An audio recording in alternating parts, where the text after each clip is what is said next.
Welcome back, Shalligators. Woo! Is there news out of the Kardashian universe? When is there not? Because there's so many of them. It's like they replicate in the night, and we wake up and there's a whole new Kardashian with a whole new set of drama. But this time, the drams is between Kanye West and Pete Davidson. And you guys know my long, storied, complicated history with Pete. I have typically, in a word, hated him because he was just an exemplar of a shitty guy with a lot of drug and mental problems who didn't really feel like doing anything about it. Party's back on, whatever. But you know what? Even non-believers can be converted because here I am on Team Pete. It helps that I've been having sex dreams about him lately. Ugh, don't even get me started.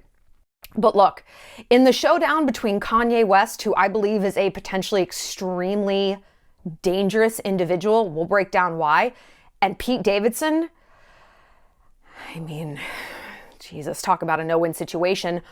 I gotta say, Pete is the clear winner. There's been a ton of growth from that guy, which I personally didn't see coming, but not just growth, aggression. Pete seems to have hit the wall in some purposefully leaked texts between him and Kanye over Kanye's continued harassment of Kim Kardashian, which is, again, why Kanye is such a dangerous motherfucker. Like, people, with all Kim's money and resources and connections, how hard it is for her to get away from this man. Please don't ever look at a woman in an abusive marriage and go, why doesn't she just leave? If Kim can't get away from a guy, maybe it's not as easy as it looks, okay? We're going to break this down, what's going on. And more than that, we're going to talk about when should you stop taking the high road? Is there a time to let it go and move on and pick your battles? And is there a time to fight? When is that time? I'm going to break it all down. I'm going to tell you the real truth because you know that's what I do best. But before we get started, just want to remind you guys that we are going to Mexico, Isla Holbox. We are going to Holbox Island, Mexico for our next Shalligator getaway. It's a fan trip with me. We are going August 19th through the 23rd of this year. Isla Holbox Island, is a tiny little car-free island little north of Cancun. It's being called the next Tulum. We're bringing our own dedicated photographer, so that's going to be really fun if you want to do some dedicated photo shoots, or if you just want to capture some easy breezy snapshots from a vacation, that's good too. We only have 3 spots left for our early bird pricing that's going to save you $200. You know you're going to come, girl, so why not save yourself some money? Click the link in the bio to take advantage of that pricing because once that pricing is gone, it is gone. This trip is going to sell out. I've never seen a trip sell this fast ever, and the company was even like, we never see trips sell this fast, so don't miss your chance. And no, you don't need a discount code or anything like that to take advantage of early bird. The price you see in that link is the price that early bird is, so don't worry, you don't need any kind of special code. I really hope you guys come and join me. It's going to be so much fun. Also, yeah, what am I wearing? Oh, our Evil is More Fun hoodie. This is our recent merch drop, and I figured if not this video, then when? It's a soft crop hoodie. We've got a few other designs. Go ahead and shop this down in the bio. And speaking of evil, yep, our revenge necklace along with our ruthless necklace is recently restocked. So go ahead and check those out. We only have, I think, 10 available. Not everyone gets to have this. Not everyone can rock our vibe, you know. So go ahead and shop that collection down in the bio as well. Okay, what's going on with Pete and Kanye? So I think everyone's first thought when these texts leaked via Pete's sort of like social media ghostwriter. He has this friend, Dave Sirius, I think is it. Who cares? But he like posts on behalf of Pete. Like when Bob Saget died, Pete like issued a statement through this guy. I don't know. Whatever. Like I guess Pete doesn't want to be on social media. And so every so often he just wants to say something. So he uses his friend to do that. That's cool. I like that Pete's like out of the limelight, and I'm sure that's really super refreshing for Kim. We've talked about how not opposites attract, because we know psychologically they don't in the long term. You have to have like the 4 pillars of compatibility, but that's a whole separate video, which we've done. But how she's getting kind of this overcorrection in Pete Davidson. Kanye is all about the press, all about the optics, all about how things look and the clout and da-da-da-da. And a dude who's like, I'm not even on social media. Whoa, what's a Twitter? Must be like, oh, so revolutionary for Kim. And I'm sure all the women he dates. I mean, it's not a coincidence that he dates these super high profile women who live their life on the gram, live their life in public, And he's like, I don't fucking care. Don't tag me. I don't need it. Whereas priorly, they've been dating guys who are using them for clout. And now there's a dude who's like, I live in my mom's basement. I love scratchers. And they're like, really? You know, it's funny how attractiveness is context. You know? I mean, if we are not used to something, the inverse, no matter how weird it is, becomes so incredibly enticing. Look at me. I lived in New York City for over a decade. I was an it girl in all these parties. I've been to the Met Gala. I've been to everything. And I'm like, you drive a combine for a living? I live in Montana now. I'm like, wow, you can skin a deer? Like, because it's just different. Novelty really goes such a long way in terms of someone being alluring. So, long story short, these texts got released via this dude, Dave Sirius. And I guess he posted them and then deleted them, which I don't get. It's like, post it and be like, I'm posting it, stand by it, you know? But at first people were like, these can't be real, right? These can't be real. I mean, I think they are. Nobody has come out and said, no, these are fake, right? Like not Pete, Kim, Kanye, nobody has said that they're fake. So let's see what they say. They're fucking good.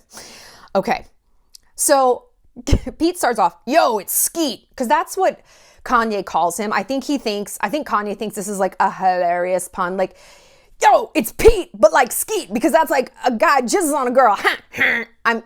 Both of their voices just make me want to gouge my eyes out. So Pete's leading into this. Yo, it's Skeet. Can you please take a second and calm down? It's 8 a.m. and it don't gotta be like this. Kim is literally the best mother I've ever met. What she does for those kids is amazing, and you're so fucking lucky that she's your kid's mom. I've decided I'm not gonna let you treat us like that. I'm not gonna let you treat us this way anymore, and I'm done being quiet. Grow the fuck up. Oh, you using profanity now. Where are you right now? Hold on. Okay. What we see a lot from someone who is verbally abusive or a gaslighter, a big tactic is that when you finally fucking snap, suddenly they're so calm. You're acting really crazy right now.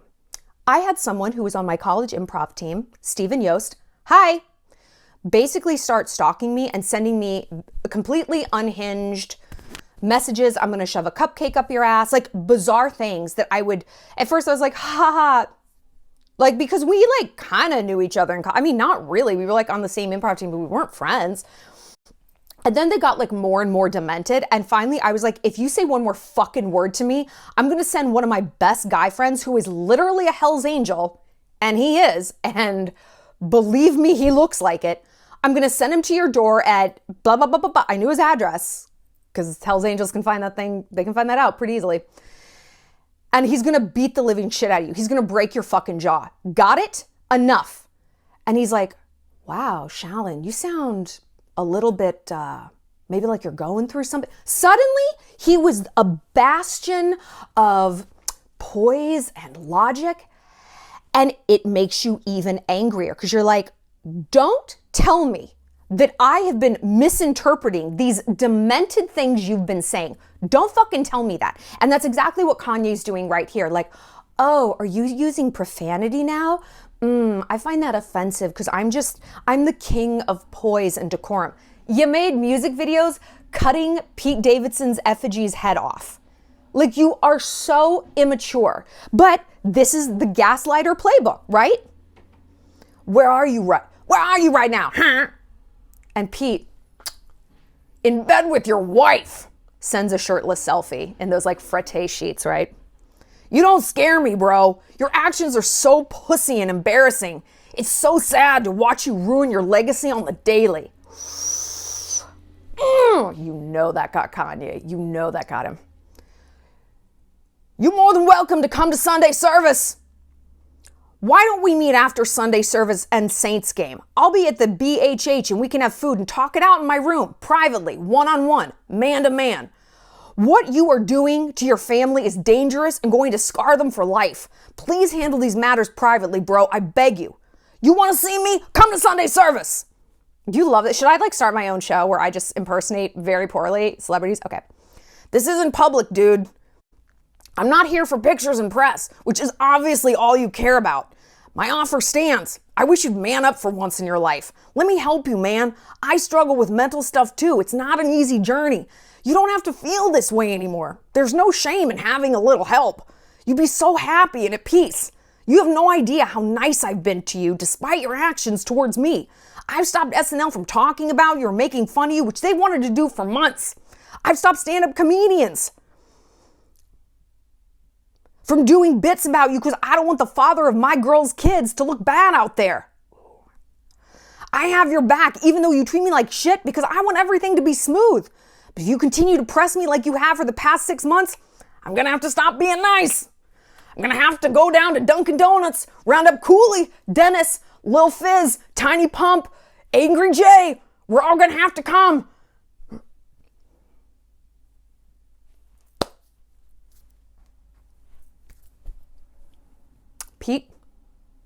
Peter, I applaud you.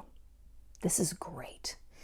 I love everything he said because it's this wonderful cornucopia, this beautiful, sinister potpourri of threats, but understanding and empathy, but also hard fucking lines. I'm not going to let you do this anymore. Okay? Here's what I've already done to demonstrate that I've been taking the high road. I stopped this person, that person, that person, not because I feel sorry for you, I fucking don't, but because I'm trying to protect a woman I love, which is what you should be doing as a man. You should be standing up and being a better man for the sake of your wife and kids. For a moment, I must deviate and segue here and talk about what a genuinely dangerous person I think Kanye is. What Kanye does when he cuts the head off Pete Davidson, paper mache Pete Davidson in a music video, when he does these things. It's called representational violence. It's a real thing. And every psychologist and every psychiatrist in the world is going to tell you that's bad. And this can escalate. It's like a peeping Tom, serial rapists, they don't start there. They start like peeping into windows, okay? People who annihilate their family, like family annihilators, they don't always start there. It's representational violence. You ever have someone like tear a picture up of you, like a picture of you two together, like, fuck you. They throw a picture across the room. They're trying to show, I want to destroy you. Now, the ways these can escalate, and I'm not saying Kanye is going to, I hope to God he doesn't, but it's frightening to me as a woman and as someone who studies these things to see this behavior because I know how it can fit into other patterns. It can escalate. Okay, we've got representational violence. He's destroying an effigy of Pete to try to get everyone's attention. That doesn't work. He destroys one of Kim's cars, something that belongs to her. It's an extension of her, right? That doesn't work. He kills one of her dogs. That doesn't work. What's next? One of the kids? Her? Himself? Probably not himself. Probably not himself. I'm not saying Kanye is going to do any of these things. Again, I hope to God he's not. But we have seen these escalations throughout crimes in history, right? These are places it can go. And people who are on Team Kanye, fuck you. Fuck you. You think this is funny and entertaining? This is terrifying and terrorizing. And that's why he's doing it. That's why he's doing it. I think it's twisted that he's dating someone who looks like a Shein version of Kim Kardashian, Chaney Jones. Girl, you have got to, please see what's going on. That to me is part of the representational, destroying of Kim. He's going to date her clone. Who knows how he treats that woman in private? Talk about skeet. I mean, I just feel like there is something deeper psychologically going on there, and it's not good, and it's really fucking twisted. Really twisted. Kanye is not a well person. He's not. And I don't care if you think he's some sort of lyrical, musical genius. He's not. By the way, he's not. Or if Yeezy is the coolest fashion line ever. Who gives a shit? He's terrorizing the woman who's raising his children. Is that cool with you?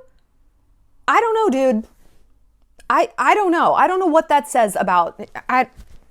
I think it's sickening, honestly. I think it's sickening. And if you're still Team Kanye, you need... I hope you date someone like him then. I hope that this comes right back around to you. I'm never one of those people, it's like, oh, I wouldn't wish this on my worst enemy. I wish almost everything on my worst enemies. Of course I do. They're my enemies. That's what they're there for. So yeah, if you think everything that Kanye's doing is so funny and so cool, I hope that the next person you date is exactly like him. And when you are going through it, I hope everyone thinks that your boyfriend's antics are hilarious. Hilarious. Anyway, I'm proud of Pete for standing up, because the Kardashians' whole directive is silence. You know, again, people shit all over the Kardashians, and I'm not like some Kardashian stan. I shred them along with everyone else. Like, I look at their behavior and be like, not smart.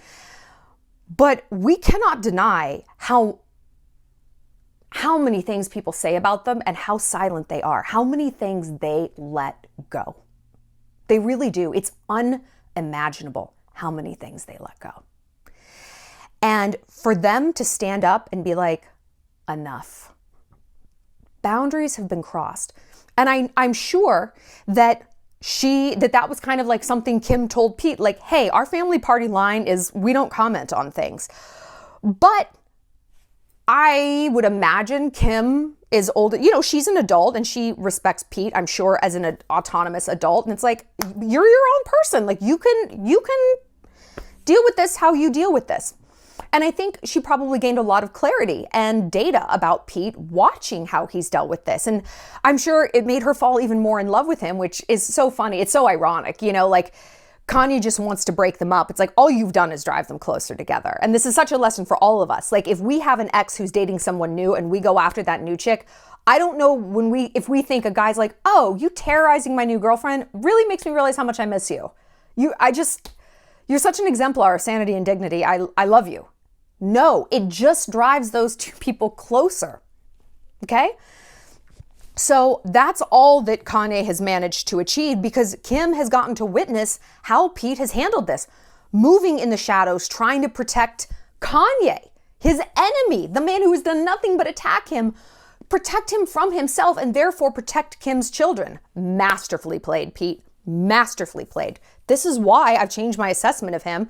And even what he said in the text, hey, I know mental health stuff. You really feel so much better once you get it sorted out. That's not the Pete we were hearing years ago.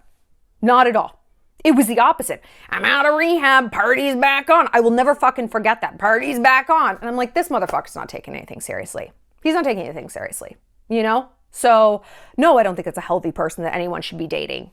He doesn't want to get better. He wants to do whatever he wants and get his dick sucked anyway, which is what we all want to do. Hello. But there's been a big shift. He's leveled up. Good for him. Now I'm a fan. Great job, Pete.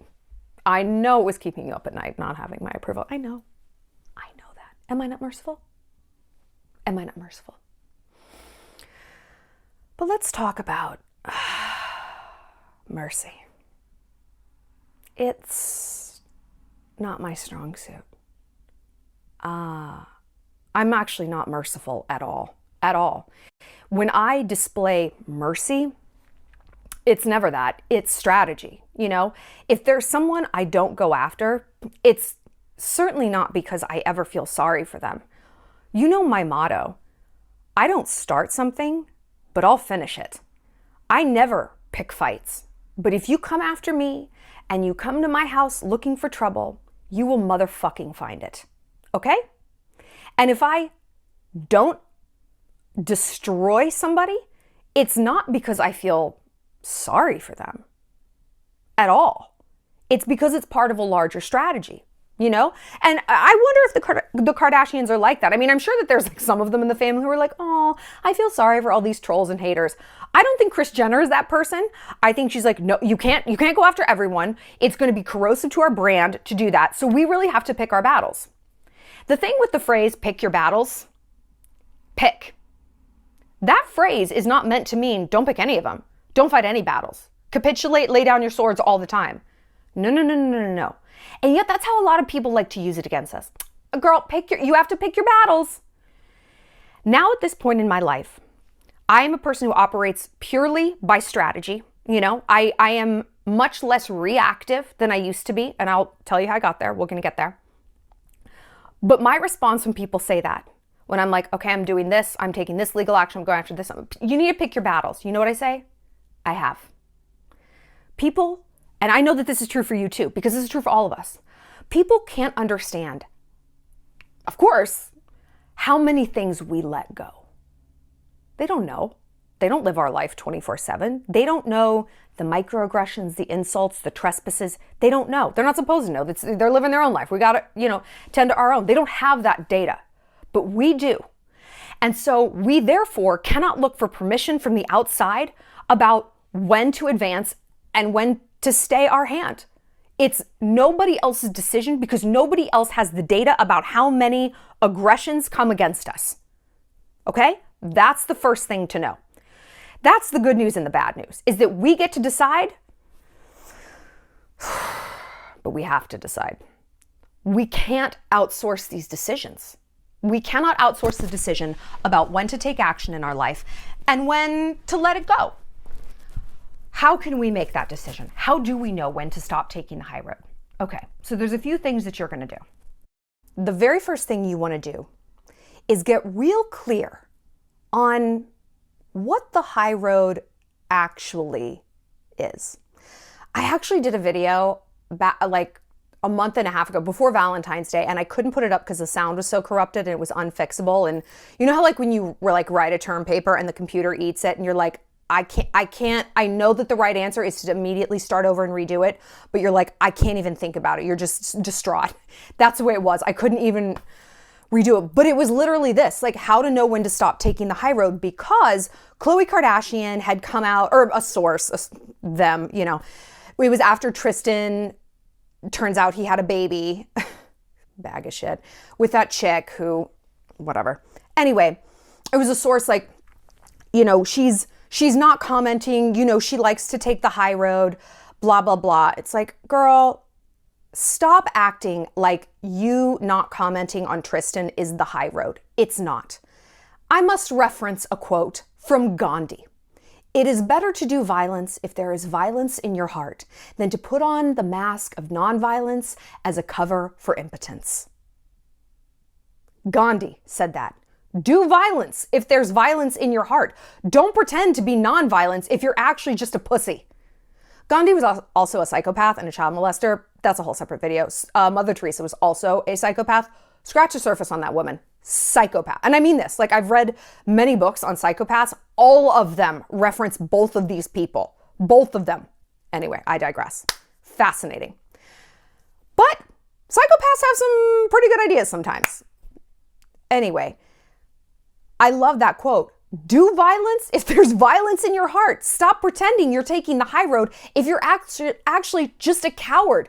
And I think with sometimes, with the Kardashians, a lot of times I think like Kim taking the high road and not speaking, strategy, she's smart.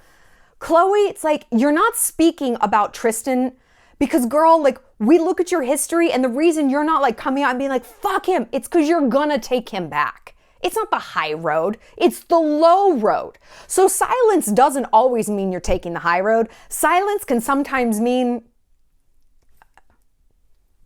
we know now what's going on with Khloe. We love her. I mean, even in the Hulu trailer for the new Kardashian show, she has just this one soundbite. She's like, and she's crying. She's like, why do we keep making excuses for the people who traumatize us? I'm like, oh, Khloe. And it's exactly what it is. It's just heartbreaking. And yet, Khloe, you keep doing it. I would just live a half hour with her. It sounds like I'm going to beat her up. I'm not. I'm not. I'm going to like beat her up with like an emotional truth. It's going to be like an emotional beating, but in a good way. So get clear on why you've been taking the high road, because society wants us to stay quiet, right? Work hard, be humble. I always go back to that. Choose kindness, blah, rosé, then slay. Shut the fuck up. I don't want rosé. I just want to slay, okay? So if you're like, oh no, it's not a big deal. I don't want to do this. Hey, stop being a pussy. Stand up for yourself. Or if you are being a pussy, walk in the light of that truth. I mean, like, I'm too cowardly to go after this. I'm too cowardly to stand up for what I need, or that raise, or that money left on the table, or this guy who's been treating me wrong. You need to look yourself in the eye and say, that's who I am. Do those words feel like sand in your mouth? Do you hate saying that? Good. Now we're getting somewhere. You can't change what you don't acknowledge. And if you wrap a terrible behavior, terrible self-talk, a terrible thing to normalize, cowardice, in this pretty package of, oh, I actually take the high road. Good luck. Don't wonder why the outcomes in your life keep leading to bad places. Of course they do.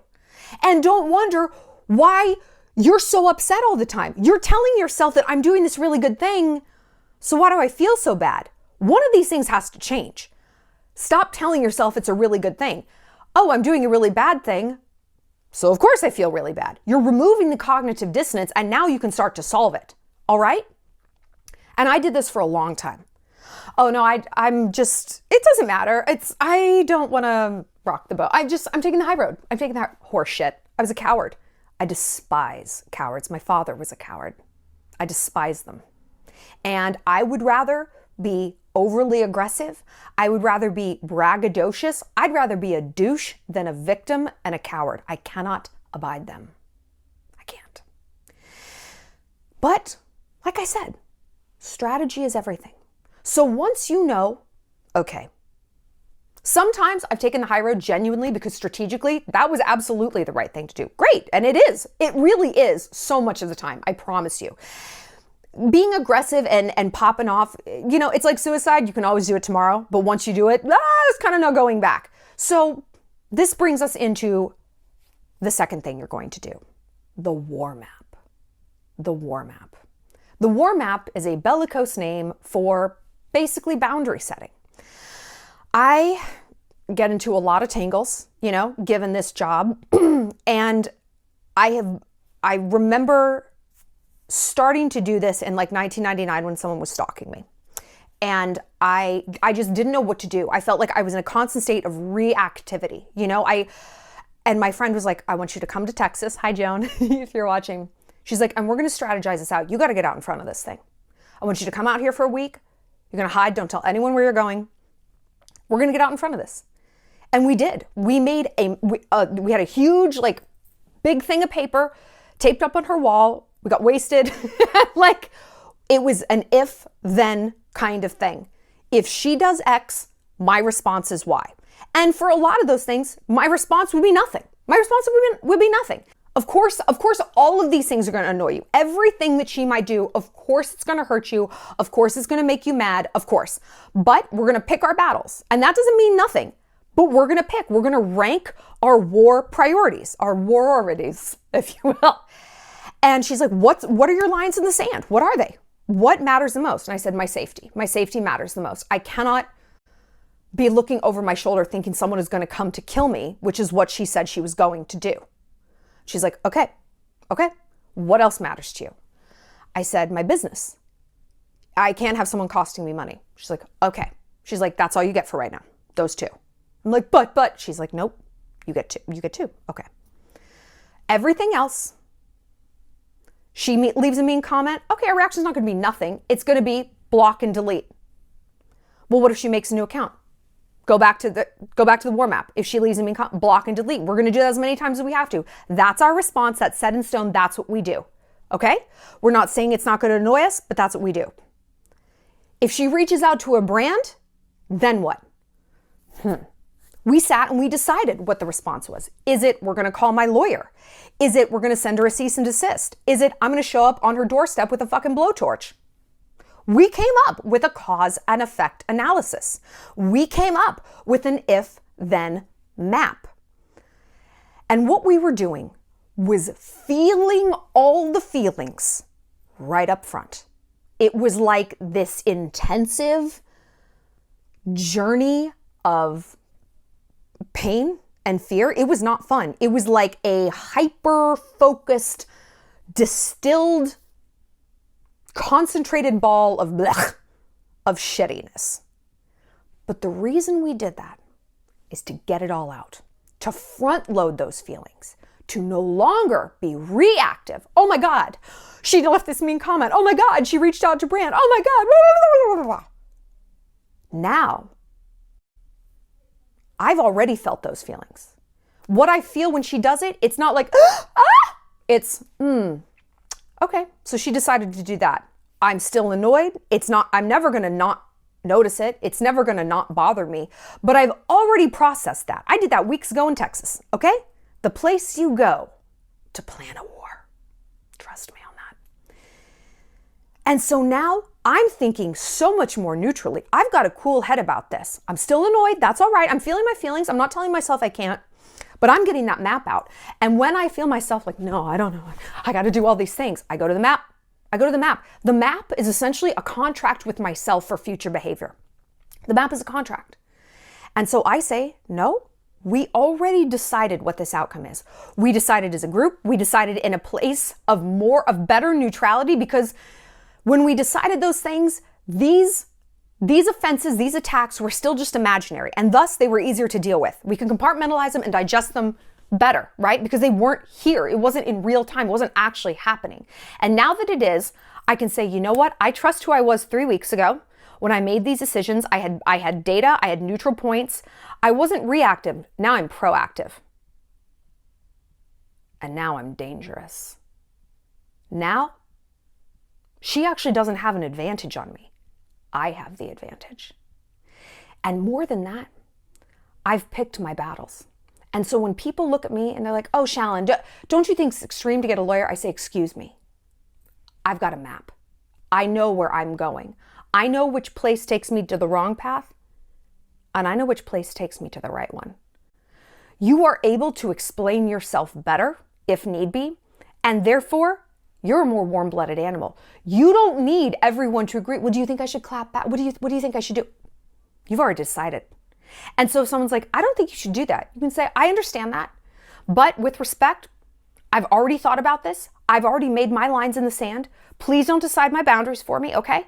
You don't have all the data about the things I already ignore in my life, the things I have let go, the things I've taken the high road on. I have picked my battles, and I've picked this one. I say that to people a lot in my life because I have to. And you know what? They're like, okay. All right. I'm not saying it's always the right answer. I'll do something and sometimes I'll be like, I should have let it go. But hey, that's data. What do we say? What did Nelson Mandela say? I never lose. I win or I learn. That's all right. With every battle, win or loss, there's a lesson. There's a lot you can get out of that. And so I can go into the next battle being like, all right, so now I know maybe the expense of doing XYZ, blah, blah, blah, maybe that's not worth it. So maybe this would be a better thing. Maybe I'm going to save my strength and then just hit so fucking hard, come out huge. Okay, maybe I'm going to do that instead. Maybe not. Maybe I need 10 different war maps for 10 different types of enemies. But the point is, you stop feeling so helpless, because it's hard to know when to get off the high road if you don't know what the low road actually entails. And when people are telling you, oh, the low road, it's for losers, you're down in the gutter. Yeah, well, when they go low, sometimes I'll go even motherfucking lower. You got it? If I have a reason to be down there, and if I've decided to be down there, that's not where you want to meet me. If I go down there, I'm coming to win. But sometimes it's better to stay above. But again, it's better to do violence if there's violence in your heart, not like actual violence, you know what I mean, then put on the cloak of nonviolence as a mask for impotence. Stop being impotent in your own life. If your decision is non-reaction, saying nothing, make it purposeful. And like I said, that is more often than not the right answer. It absolutely is. It is. Because our enemies, so much of the time, they just want our attention. They want a reaction, you know? And I believe if someone wants a reaction, fall like a thunderbolt. Your reaction has to be so over the top, so catastrophic, they're afraid to ever get your attention again. Ever. It can't feel good. They have to sit there and say, what have I done? All I've done is awaken a sleeping giant. This doesn't feel the way I thought it would. You have to sometimes teach people that there is a difference between positive and negative attention. I am the wrath of God. Had you not committed great sins, God would not have sent a punishment like me upon you. Who said that? The co-author of all these videos, Genghis Khan. Anyway, don't you wish we could meet him? You know, it's funny. People are like, who would you invite to a dinner party, living or dead? Mine just like Cesare Borgia, like Genghis Khan, Julius Caesar. No one would leave alive. Like all their ghosts would be fighting each other. I think I'd have to throw in Betty White just to like little humor break. But yeah, no, it'd be like all war people. Because I mean, the bellicose achieve the most. And they do it so efficiently sometimes by horrible means, but it really is interesting. You know, it's so fascinating to study war and military strategy. It doesn't mean you need to go out and be a warlike person, but if we only study like kindness, okay, it's like only studying cures and never diseases. Well, don't you kind of need to know one without the other? Seems obvious. Oh, I'm going to make hiking boots, but I never want to look at the terrain of a mountain. No, I can't look at that. Then how are you going to make an effective shoe? Bizarre. I want to make a condom, but do not show me a vagina or a penis. Yikes. But the third thing I want you to do is listen to some feedback. And look, I know this seems contrary to what I just said. When you have your map made and your mind made up, and again, try to make these decisions in as much of a neutral time as you can. And if you can't get to a place of neutrality, which I totally get, how can you when you're gassed up about like literally anything?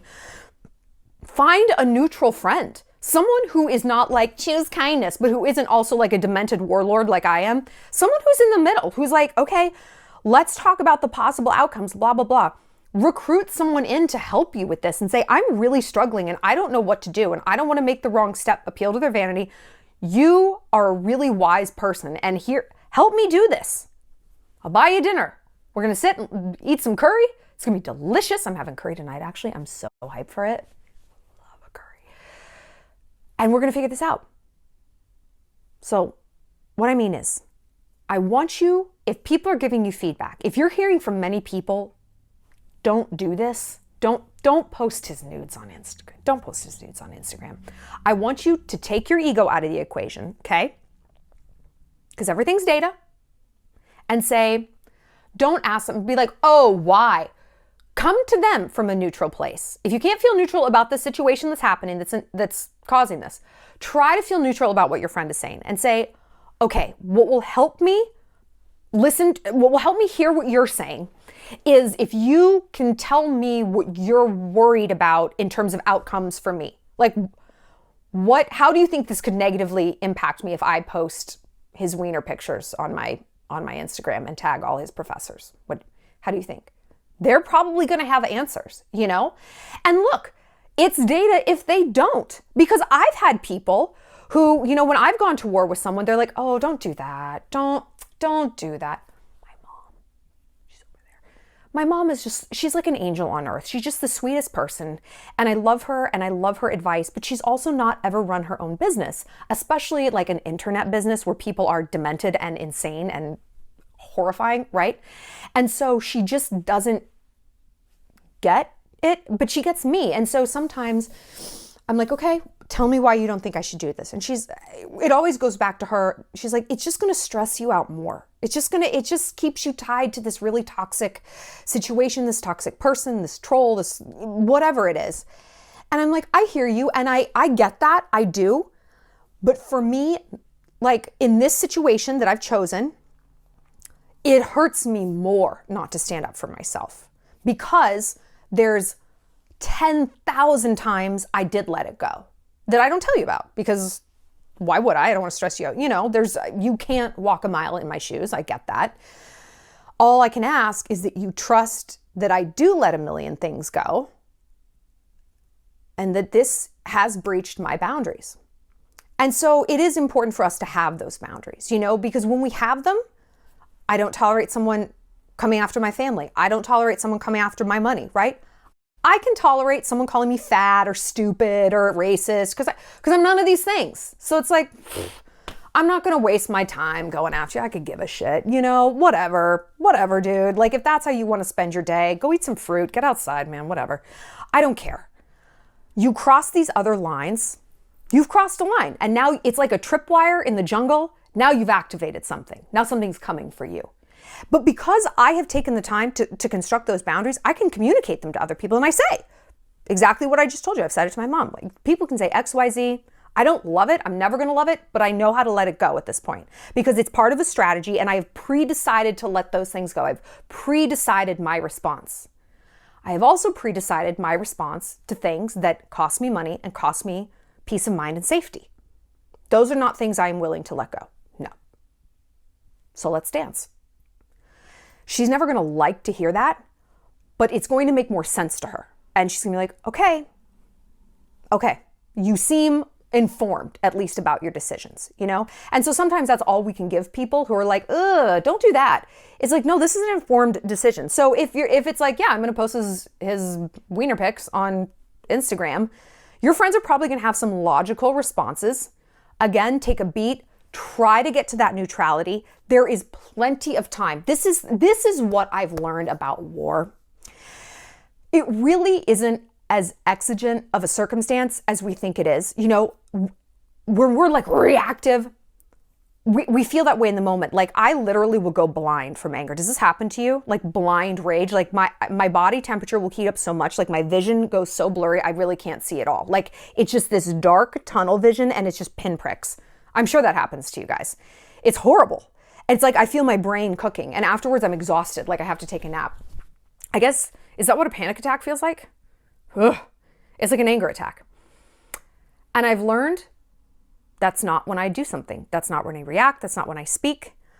I give myself 24 hours at the minimum 24 hours, depending on how big it is. You know, some things take weeks to execute. Strategy is everything. It is so much better to take a little extra time. And this can be part of strategy. You lie in the tall grass and you draw your enemy closer. You draw them closer. Because what does the enemy do when they're not getting a response? They escalate. And so much of the time, you just keep feeding them that rope and they just hang themselves. Look at Kanye. Look at Kanye. If Pete had reacted like trespass 1, he'd look like a reactive clown too. No. He waited. And he waited and he waited and he waited. And now almost no one is on Team Kanye because Kanye looks dangerous and demented and pathetic. Clown. What a joke he is. What a joke as a man. Why does he keep tucking all his shirts in? He doesn't have a good body. Stop tucking your shirts. You look like a fat pirate. Someone needed to tell you. You know it's going to be me. But because Pete was thinking, waiting, strategizing, for whatever reason, outwardly, that worked to his advantage. So please don't think that you have to react ASAP. Worst case scenario, the enemy goes away. You don't have to do anything at all. You come out smelling like a rose. Also, other people forget you don't have to do anything. Or it just gives you more time to execute the best possible outcome. So take your time, strive for that place of neutrality, recruit people who can help you reach that place, come up with your boundaries, cast off the cloak of non-violence and do violence if there's violence in your heart. Quoth Gandhi, a psychopath. And by the way, we are still going to do a video on psychopaths pegged to Vladimir Putin. How to spot a psycho. Tell me exactly what kind of Putin-related video you want. You know I'm not trying to get him after me. I don't really want to be poisoned. But I do think there's a lot to learn there. Wow, so much to learn. And yes, Anna Delvey video is coming. Give me a minute and we're going to do that. All right, Shalligators, we'll see you later. Join me in Mexico. We've got 3 slots left for the early bird pricing. This trip is going to sell out. Feel free to shop this evil hoodie if you need something to wear while you're doing your next war map. And of course, pick up the Revenge and Ruthless necklace at the links down below. I'll see you later, Shalligators.